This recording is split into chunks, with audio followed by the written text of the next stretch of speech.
दोस्तों पिछली वीडियो में हमने एनएमएमएस एग्जाम के सेट पेपर में साइंस का अध्याय 1 किया था। तो दोस्तों इस वीडियो में हम करने वाले हैं अध्याय 2। तो दोस्तों इसका नाम है बल एवं दाब। तो दोस्तों काफी सरल तरीके से हम इस अध्याय को करेंगे क्योंकि इसमें से काफी क्वेश्चन एनएमएमएस एग्जाम में पूछे जाते हैं।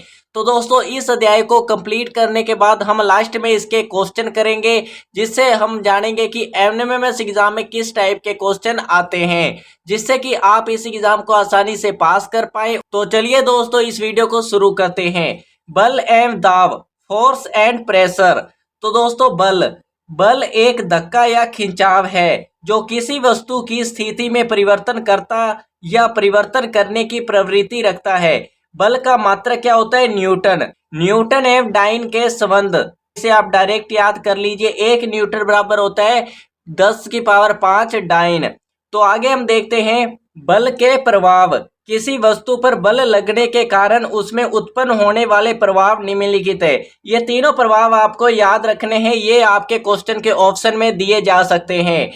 पहला, बल लगाने से किसी वस्तु के आकार या आयतन में परिवर्तन किया जा सकता है। जैसे जस्ते की चादर को मोड़कर उसका आकार बदला जा सकता है। तो दोस्तों आपने देखा होगा कि आपके पास कोई रबड़ है, तो दोस्तों आप उस पर बल लगाएंगे ना दोनों साइड से, तो दोस्तों उसका आकार में परिवर्तन होगा। तो दोस्तों इस तरह आप एग्जाम्पल ले सकते हैं। किसी स्थिर वस्तु पर बल लगाने से वस्तु गतिमान हो जाती है। जैसे रोलर का धक्का देकर गतिशील किया जा सकता है। इसी प्रकार गतिमान वस्तु पर गति की विपरीत दिशा में बल लगाने पर उसे विरामावस्था में लाया जा सकता है। अंततः बल लगाने से वेग में परिवर्तन किया जा सकता है।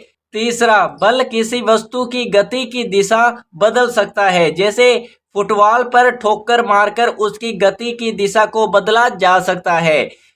अब हम पढ़ते हैं बल के प्रकार। बल को 2 वर्गों में वर्गीकृत किया गया है। एक होता है संपर्क बल, दूसरा होता है असंपर्क बल। तो चलिए दोस्तों सबसे पहले हम पढ़ते हैं संपर्क बल।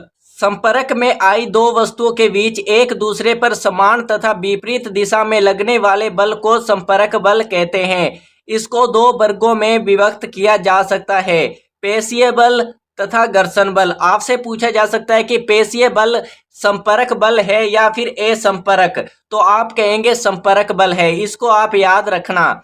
असंपर्क बल बिना वस्तुओं के आपस में संपर्क के लगने वाला बल है। जैसे चुंबकीय बल, स्थिर वैद्युत बल तथा गुरुत्वाकर्षण बल। तो दोस्तों अब हम बात करते हैं संतुलित बल तथा असंतुलित बल। संतुलित बल क्या होता है? जब किसी वस्तु पर एक साथ कई बल कार्य कर रहे हों और उनका परिणामी बल शून्य हो, तो उन बलों को संतुलित बल कहते हैं। संतुलित बलों में वस्तु की आकृति बदल जाती है। जैसे यदि एक गुटके को दोनों तरफ दबाकर बल लगाकर प्रेशर विपरीत दिशा में खींचा जाए, तब गुटके में कोई गति नहीं होती है। अंततः गुटके पर लगे बल संतुलित बल कहलाते हैं। अब हम बात करते हैं असंतुलित। तो दोस्तों असंतुलित बल क्या होता है? जब किसी वस्तु पर लगे अनेक बलों का परिणामी बल शून्य न हो, तो उन बलों को असंतुलित बल कहते हैं। जैसे रस्साकशी में यदि एक टीम दूसरी टीम से अधिक शक्तिशाली है, तो वह रस्से तथा कमजोर टीम दोनों को अपनी ओर खींच लेती है। इस दिशा में रस्से पर लगने वाला बल असंतुलित बल है। इसमें आपको एक नोट याद रखना है जो कि एग्जाम में काफी पूछे जाते हैं। यदि एक वस्तु एक समान वेग से चल रही है, तब वस्तु पर लगने वाला बल संतुलित होगा, जबकि वस्तु पर कोई बाह्य बल न लगा हो। यदि किसी वस्तु पर असंतुलित बल लगा हो, तो वह वस्तु के वेग तथा गति की दिशा में परिवर्तन कर देता है। इस प्रकार वस्तु को त्वरित गति के लिए असंतुलित बल की आवश्यकता होती है। इसको आपको याद रखना है। आगे हम देखते हैं। तो दोस्तों आगे 4 पॉइंट और है जिसको आपको ध्यान में रखना है। प्रणोद तथा दाब। सबसे पहले हम प्रणोद के बारे में जानते हैं, उसके बाद हम जानेंगे दाब के बारे में। किसी वस्तु की सतह के लंबवत लगने वाले बल को प्रणोद कहते हैं। किसी पृष्ठ पर लगने वाले प्रणोद का मान उस पृष्ठ के क्षेत्रफल पर निर्भर करता है। प्रणोद का मात्रक बल के समान होता है, अर्थात प्रणोद का एसआई मात्रक होता है न्यूटन।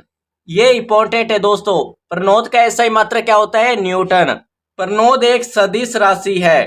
दाब, प्रति एकांक क्षेत्रफल पर लगने वाले प्रणोद को दाब कहते हैं। ये दाब का सूत्र है बल बटा क्षेत्रफल। दाब का एसआई मात्रक होता है न्यूटन मीटर -2 होता है। वैज्ञानिक ब्लेस पास्कल के समान में दाब के एसआई मात्रक को पास्कल कहते हैं।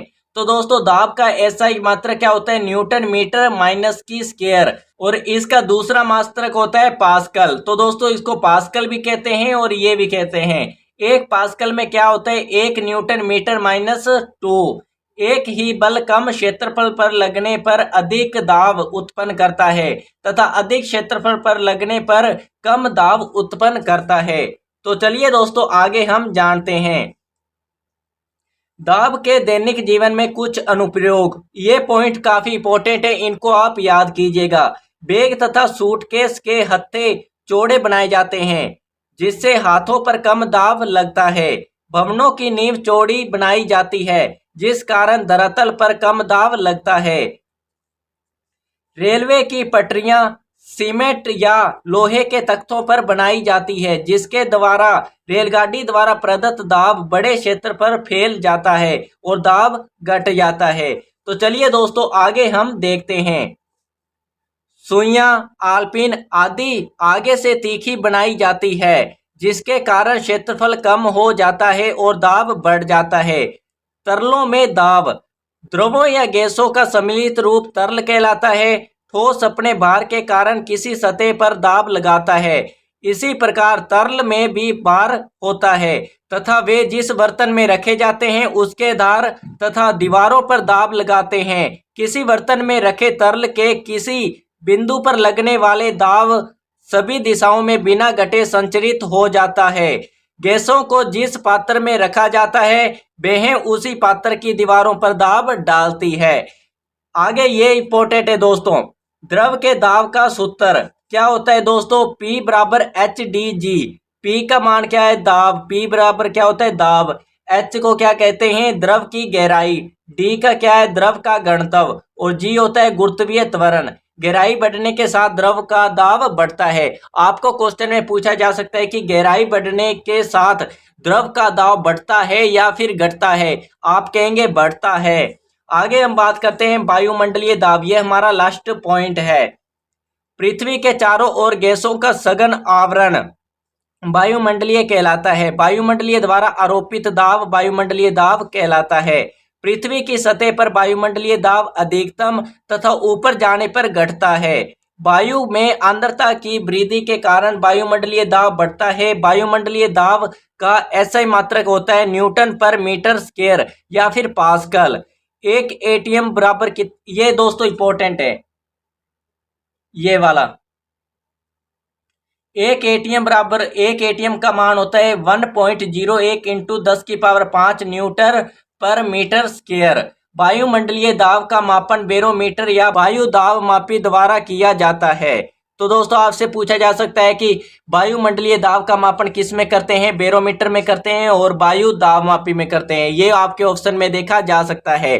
तो दोस्तों आपका चैप्टर यहाँ पर कंप्लीट होता है। नेक्स्ट वीडियो में हम इसके कुछ क्वेश्चन करेंगे जो आपके एग्जाम में डायरेक्ट पूछे जा सकते हैं। तो दोस्तों उसके बाद हम नेक्स्ट टॉपिक करेंगे। तो इसके लिए इस चैनल को सब्सक्राइब और बेल आइकन को प्रेस जरूर करें।